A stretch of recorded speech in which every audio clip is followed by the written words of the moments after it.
Estamos na reta final das nossas reflexões sobre as parábolas de Jesus. Restam pouquíssimas parábolas para nós conversarmos.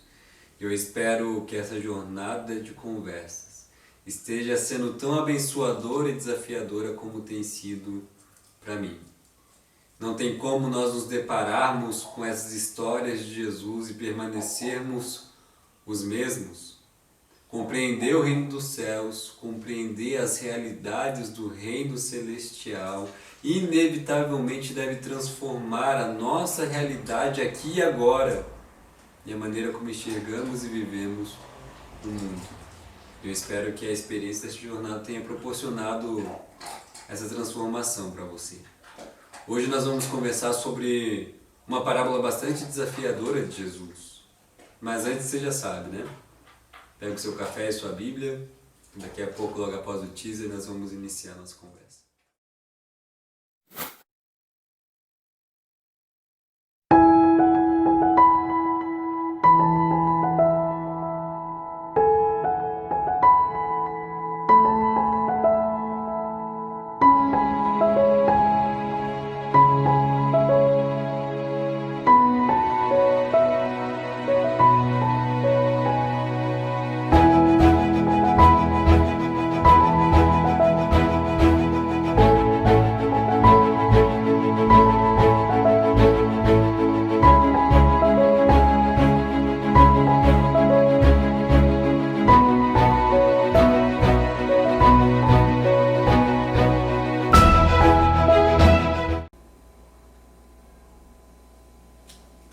A parábola de hoje é a parábola da construção de uma torre e do rei que se prepara para a guerra.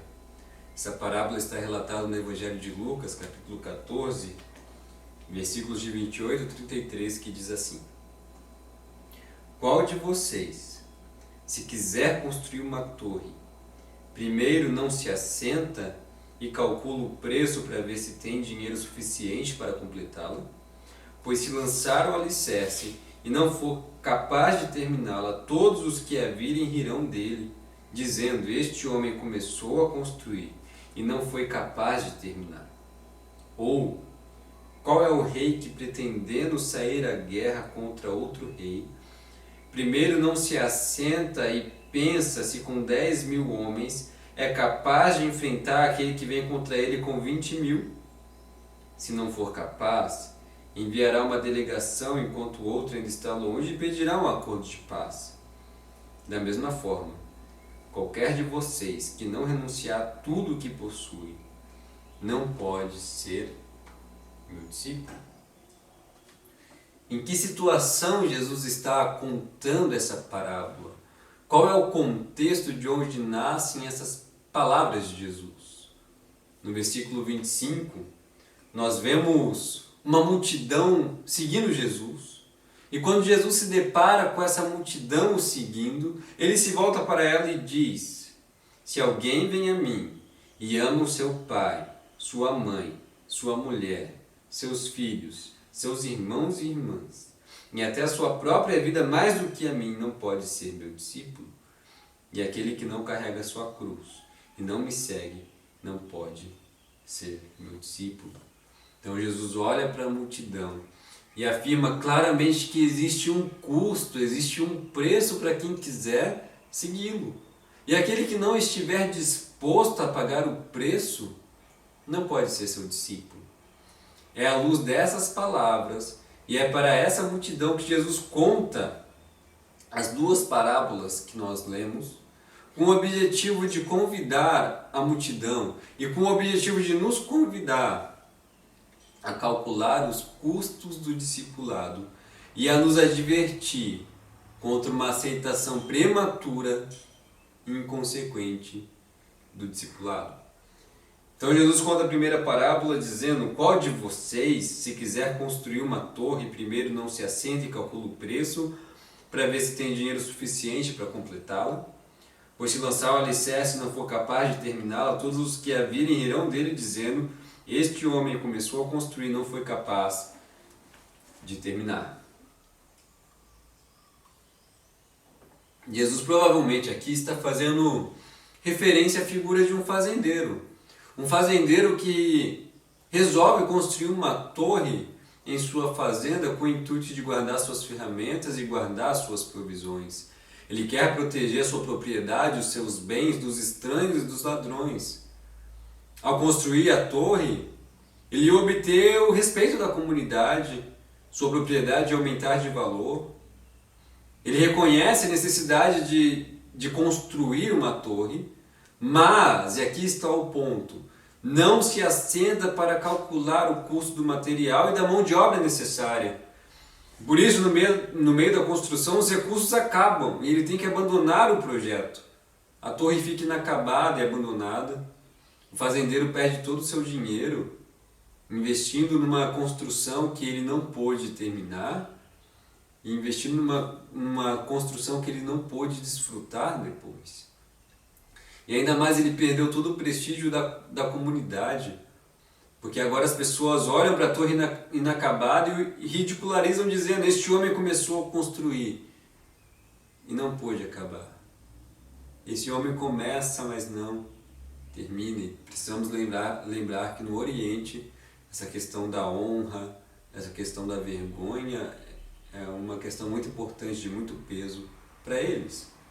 Por isso Jesus conta essa história em uma forma de pergunta: quem iniciaria a construção de uma torre sem analisar se tem os recursos necessários para completar a tarefa? A resposta sensata e lógica é ninguém. Ninguém começaria algo que não pode terminar. Nenhuma pessoa sensata faria isso.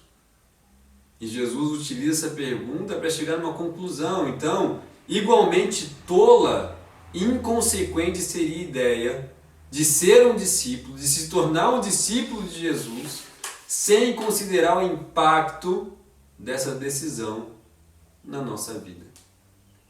Mas Jesus conta ainda uma segunda parábola, o qual é o rei que, pretendendo sair à guerra contra outro rei, primeiro não se assenta e pensa se com 10.000 homens é capaz de enfrentar aquele que vem contra ele com 20.000. Se não for capaz, enviará uma delegação enquanto o outro ainda está longe e pedirá um acordo de paz. Jesus parte agora para a figura de um rei que precisa combater com outro rei, que precisa combater com outro reino. Podemos imaginar que uma disputa territorial começou a acontecer, as paixões se inflamaram, palavras de retaliação e vingança começaram a ser lançadas um contra o outro. Como líder, o rei precisava decidir se partiria para a guerra ou não. Ele seria completamente louco se não pensasse com antecedência ou se não formulasse uma estratégia para enviar para a guerra 10.000 homens para confrontar um exército de 20.000 homens. Alguém fazer isso sem um planejamento, sem uma estratégia, estando em menor número, seria um louco, seria um insensato. O rei sensato antes se assenta com seus conselheiros militares e calcula o risco de partir para a guerra contra um inimigo superior em força. Essa é a lógica. Se for prudente, ele enviará alguns mensageiros para discutir os termos de paz e evitar o derramamento de sangue, visto que o exército opositor está em maior número. Por isso Jesus diz: quem iniciaria a construção de uma torre sem analisar se tem os recursos necessários para completar a tarefa? Ou que rei pensaria em sair para a guerra contra um rei rival sem analisar se seus recursos são suficientes para lhe proporcionar a vitória? Ou se a sujeição ou o acordo de paz lhe seria mais recomendável? A resposta é ninguém.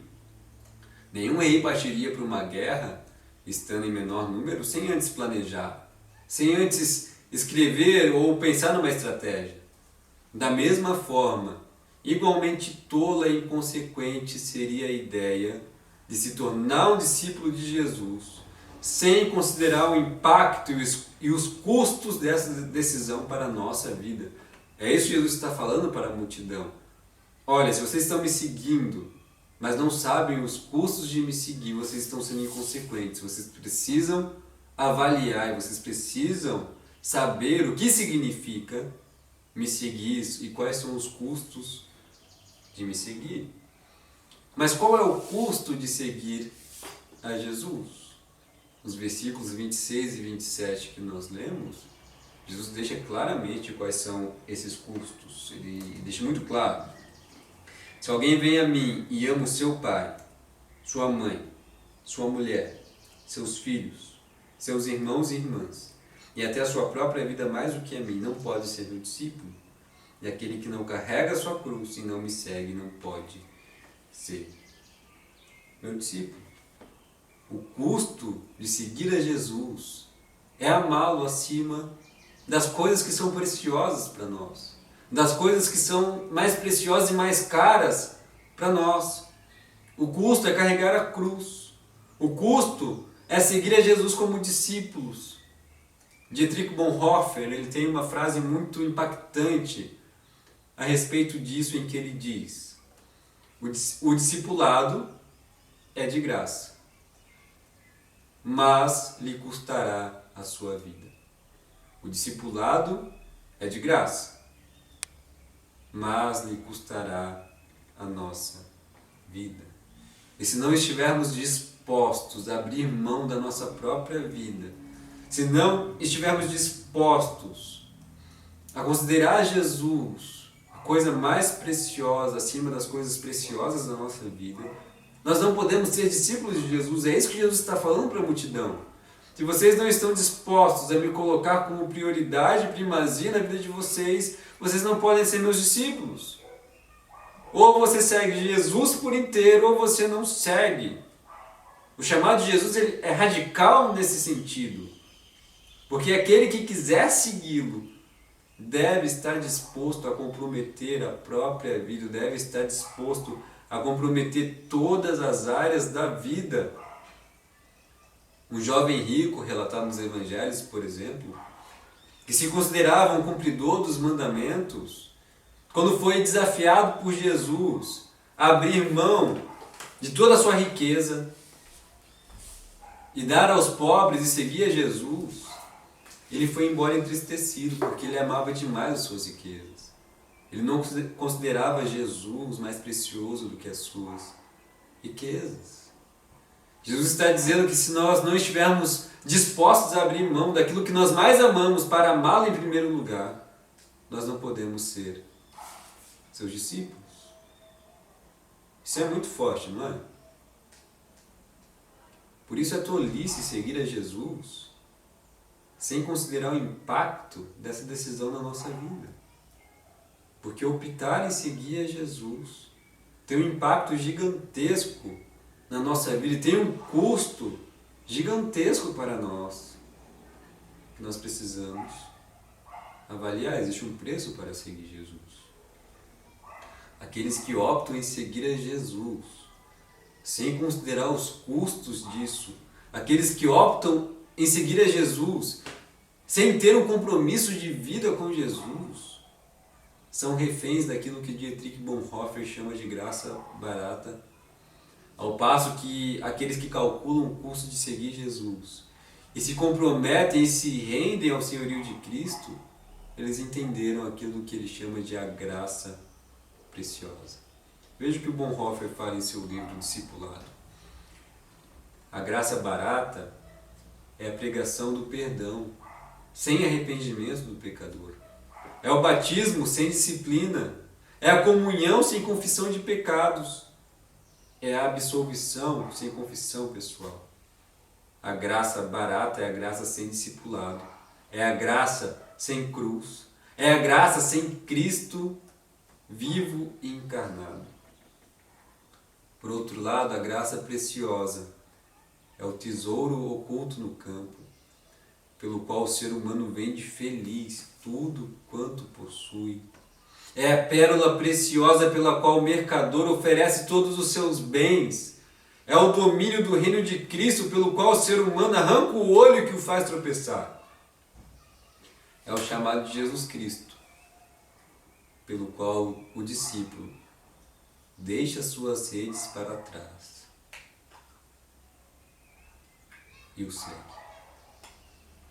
O discipulado é de graça, mas lhe custará a sua vida. O discipulado é de graça, mas lhe custará a sua vida.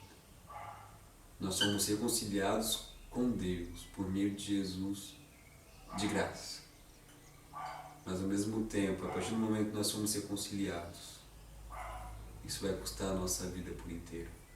Afinal, existe um Deus que calculou o custo de nos amar e nos reconciliar com Ele. E o custo, o preço, foi seu próprio Filho, que carregou um sofrimento que não era dele, que carregou uma cruz que não era dele, que carregou uma morte que não era dele, para nos transferir a sua paz, a sua vida, a sua alegria, o seu reino. Romanos 8, versículo 32, o apóstolo Paulo afirma que aquele que não poupou seu próprio Filho, mas o entregou por todos nós, como não nos dará juntamente com ele de graça todas as coisas referentes ao reino celestial? Deus se entrega por inteiro. Ele nos oferece todas as coisas, todas as realidades do reino celestial Ele está oferecendo para aqueles que seguem Jesus. O preço foi a entrega total do Filho para sermos reconciliados. Mas agora, reconciliados, Ele espera de nós a mesma entrega total. Um Deus que se entrega por inteiro, exige que nos entreguemos por inteiro. É isso que o apóstolo Paulo afirma em Romanos 12, versículo 1. Após dedicar praticamente 11 capítulos falando de um Deus que se entrega por inteiro, ele afirma: portanto, irmãos, rogo-lhes, pelas misericórdias de Deus, que falamos nos capítulos anteriores, que vocês se ofereçam por inteiro, em sacrifício vivo, santo e agradável a Deus. Este é o culto racional de vocês. Esse é o custo. Esse é o preço. A nossa vida por inteiro. A verdade é que Jesus ele não quer e nem precisa de seguidores cujos corações não estejam totalmente comprometidos. Jesus não quer e nem precisa de seguidores cujos corações não estejam totalmente comprometidos. Ele é o Senhor. E aqueles que o seguem, que desfrutam do seu amor, tem que se lembrar de que Ele exige um comprometimento total.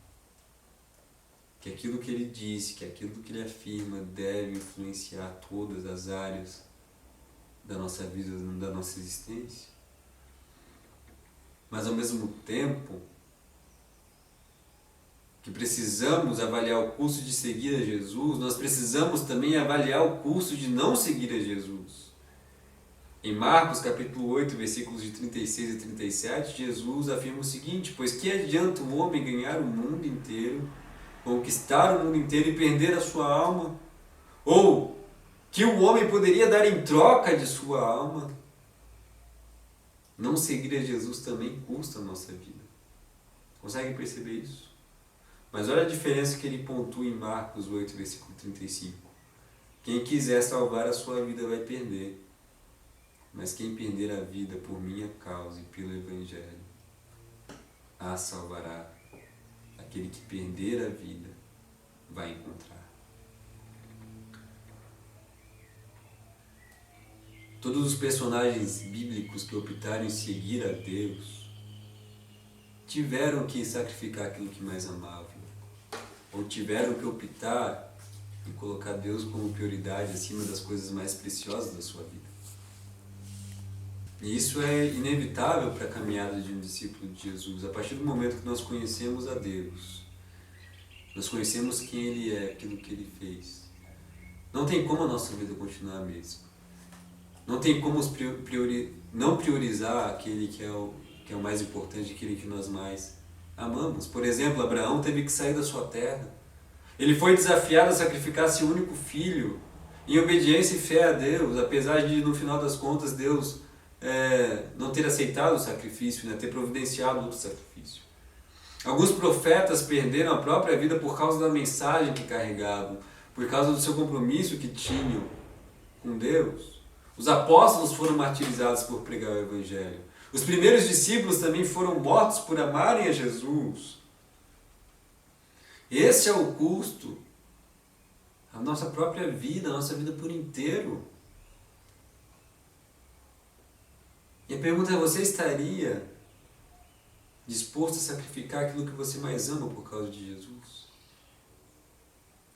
Você estaria disposto a sacrificar a coisa mais preciosa da sua vida por causa de Jesus? Você estaria disposto a abandonar todas as suas conquistas e méritos que teve ao longo da vida para servi-lo? Assim como foi com os discípulos, assim como foi com o apóstolo Paulo? Você estaria disposto a fazer qualquer coisa que Deus te pedisse? Conforme relatado nas Escrituras, conforme a sua vontade? Essas perguntas nos ajudam a não tomar uma decisão inconsequente ao seguir a Jesus. A não enxergarmos a graça como barata, mas sim como uma graça que exige de nós decisão, determinação, esforço, uma graça que exige compromisso, uma graça que custa a nossa vida. Não dá para seguir Jesus de maneira despreocupada, sem avaliar o impacto que essa decisão tem na nossa vida, porque essa decisão muda tudo na nossa vida. Ao mesmo tempo, o discipulado, o compromisso é o resultado necessário, a consequência da fé e da nossa caminhada com Jesus. Não tem como confessar Jesus e não ter uma caminhada de discipulado com Jesus.